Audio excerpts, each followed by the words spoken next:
Këto janë ëndra. Ose të ndërtojmë një qeveri provizore paralele me qeveri tjetër. Kush do ta miratojë qeverinë? Qeveria miratohet kuvend. Si do funksionon ka kjo qeveri në kushtet kur ne e kemi një qeveri? Si do funksionon ka ky kuvend në kushtet kur ne e kemi një kuvend që njihen ndërkombëtarisht?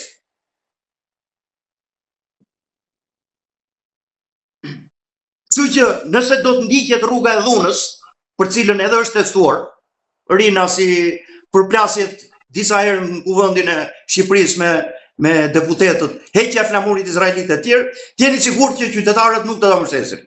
Pse? Kemi vuajtur nga dhuna. Nuk është shumë larg në testata. Kur u vran 4.000 veta nga çudirat shqiptare, që dëshironim të bënim lek pa punuar, duke ndendur në për kafe, e duke bërë llogje. Kështu që nëse nuk kemi vënë mend nga historira të tilla të përsëritura, por unë besoj që kemi vënë mend, shumica e qytetarëve nuk mbështesin dhunën, e pat edhe në rastin e PD-s, në protestat e dhunshme që përpiqej të organizojë, sa pak pjesëmarrje kishte. Kështu që edhe në këtë rast, nëse dhuna do eskalohet, protesta do të marrë fund. Nëse do të vazhdojnë në rrugë paqësore, kështu mund të vazhdojnë pafundësisht. Por pushteti nuk ndrohet me protesta të tilla. Pushteti ndrohet me votë. Nëse dëshiron që të bëhesh alternativë politike, dhe aty brenda ka shumë politikanë, sidomos nga ata që ju han thyer karriket nga PS-ja, dhe që shpresojnë që të rikthehen edhe një herë në pushtet në qeverinë e Flamingove. Pra nëse dëshiron, krijojnë parti, hartojnë program, prit kur të vinë zgjedhjet e radhës, shpalosja popullit, fito votat dhe shko qeverisë. Kjo është rruga në demokraci. S'ka rrugë tjetër. Kështu që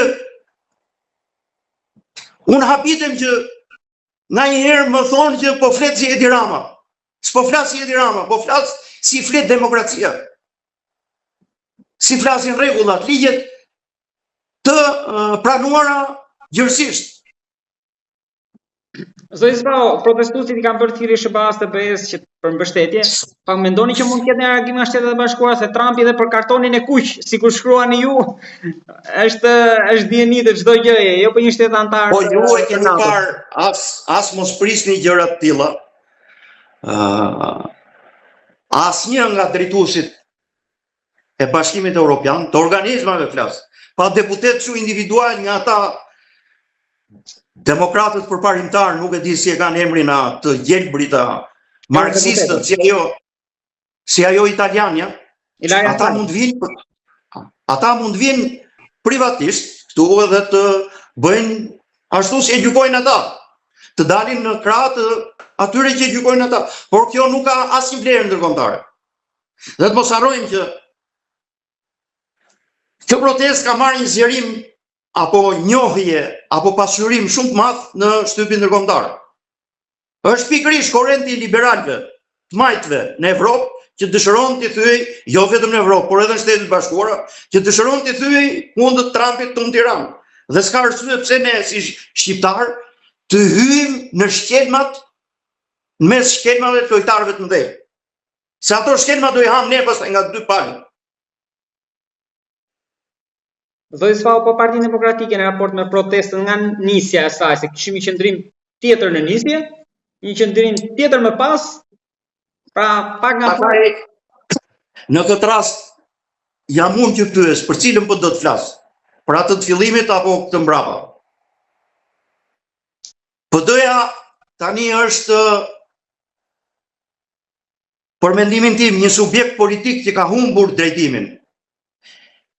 Po e ndjen për ditën shumë që jo vetëm i është zbehur mbështetja qytetare, por po ndihet jashtë skaqerës politike. Nuk po e ka më atë rol që gëzonte deri para protestës, si përfaqësuesja e vetme opozitare. Që bënte dhe protesta të tilla të njëjtit nivel. Urdhro? Edhe që zoti Berisha pa deklaruar që vetëm ne pra bëjmë protestat të një masie të tillë. Në këto kushte, po përpiqet që të integrohet në protest, të kapi drejtimin e saj, që të ruaj pozicionin politik. Por nga kjo protest, ta harroj PD-ja se mund të vijnë pushtet. Jo nga kjo protest, por kanë frikë edhe në zgjedhjet e ardhshme me mënyrën se si punon dhe vepron PD-ja, do të jetë ende edhe për shumë vite larg pushtetit. Zoti Spao, të lutem, kam dhe diçka, duke qenë si ju thatë, jemi pranë një momenti historik, atij që është shpritur sigurisht nga gjithë, integrimin në Bashkimin Evropian. Edhe a jeni gati që ndoshta a keni energji dhe dëshirë për të kontribuar edhe ju për qenë pjesë për ta çuar sa më shpejt, sa më përpara këtë proces? Apo e keni nuk kam asnjë lloj objektivi tillë. Qëndrimet që i mbaj sepse kështu i ndjej, kështu i mendoj. Dhe ju thash sot nuk jam i detyruar të respektoj qëndrimin partijak. Unë flas ashtu si mendoj. Mund ta kem gabim.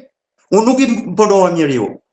Nuk i them, më dëgjoni mua. Kush dëshiron, dëgjon. Kush dëshiron, i lexon. Kush nuk i pëlqen, ndron faqen. Askujt nuk i imponohem. Nuk kërkoj të dalë në intervista që t'jap këto mendime. Përkundrazi më kërkojnë që do të thotë që ka një lloj racionaliteti në qëndrimin që mbaj unë.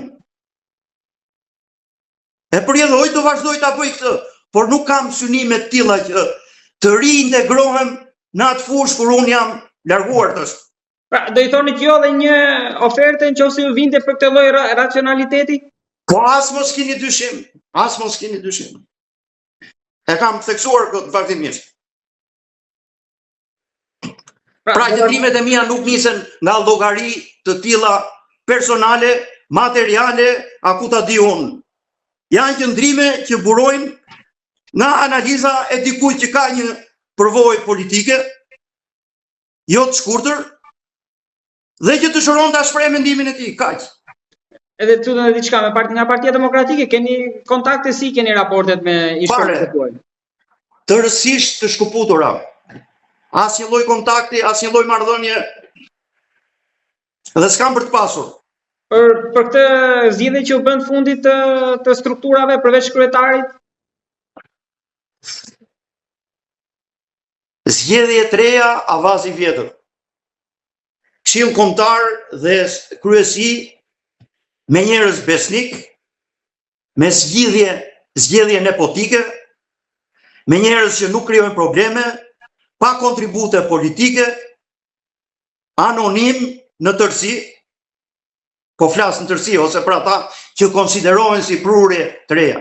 Kështu që nuk shoh asnjë lloj drite në tunelin e gjatë në për cilin do të ecë Partia Demokratike edhe për shumë vite. Pa e mbyllim me pak shpresë atëherë. Falenderoj shumë për bisedën. Faleminderit juve.